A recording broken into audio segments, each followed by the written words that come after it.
impaired by her artificial arm. The denouement of Roka's anecdote was that the lady had become dismembered, and Roka had found himself with an extensive annex to his tool. This, apparently, had occasioned great distress to the lady, despite Roka's chivalrous assurances that it could happen to anyone with an artificial arm. Nevertheless, the chief punchline, Gyuri sensed, hadn't been reached when the narration was guillotined by Roka's fury at losing a heavily wagered hand to Pataki. Gyuri wasn't playing cards because he found it boring, and additionally, Pataki always won. They only played for small amounts of money, but as he only possessed very small amounts of money, he didn't see why he should hand it over to Pataki. It was a mysterious process, but an inevitable and obvious one, like droplets of rain guided down a window pane, how all the currency gravitated towards Pataki. Pataki would lose a hand every now and then, but it was at best courtesy and looked more like blatant entrapment. Tired of trying to crack the problem of the informer, Gyuri settled down to think about being a street sweeper while he gazed out of the window at the countryside that went past quite lazily despite the train's billing as an express. The street sweeper was a sort of cerebral chewing gum that Gyuri popped in on long journeys. A street sweeper. Where? A street sweeper in London, or New York, or Cleveland. He wasn't that fussy. Some modest street sweeping anywhere. Anywhere in the West. Anywhere outside. Any job, no matter how menial, a window cleaner, a dustman, a labourer, you could just do it.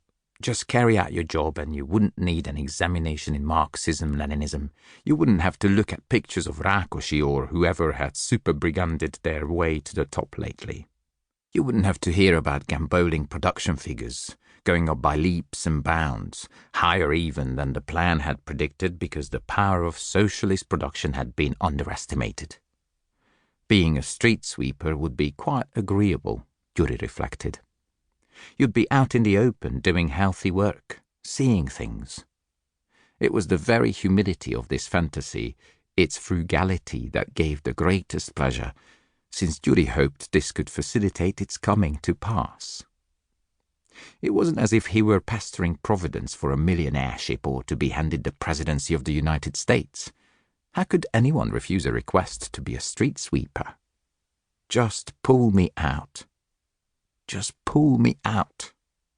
Apart from the prevailing political inclemency and the ubiquitous shittiness of life, the simple absurdity of never having voyaged more than 200 kilometers from the spot where he had bailed out of the womb rankled.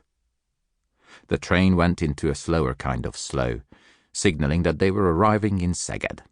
This was, he knew from his research, 171 kilometers from Budapest. Just next to the railway station in Szeged was a high red brick building which now advertised itself as a hotel.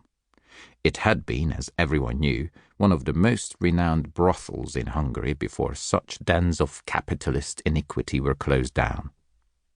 Town, gown, yokels in their Sunday best, only worn at church, in a coffin, or at the knocking shop, commercial salesmen and royalty, admittedly only the Balkan variety, had all made their way through its portals.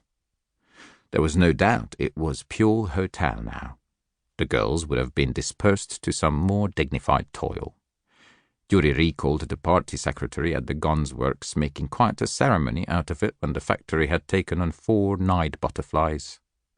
Welcoming the new arrivals, Lakatos had launched into a heated denunciation of how the loathsome capitalist system had dragged these unfortunates into the lustful sweatshops of hypocritical bourgeois depravity. How capitalism had perpetuated the droit de seigneur, how capitalism had taken young male proletarians to be slaughtered in wars for markets, and how their sisters were thrust into strumpetry. It had been, especially for Lakatos, a sterling performance. He had obviously read it somewhere. He was probably parroting a section in the party secretary's manual, upon receiving former whores on the shop floor. The girls had listened to Lakatos's fulminations demurely, wearing factory overalls. The diatribe had ended with Lakatos wiping the rhetorically induced sweat from his brow and disappearing.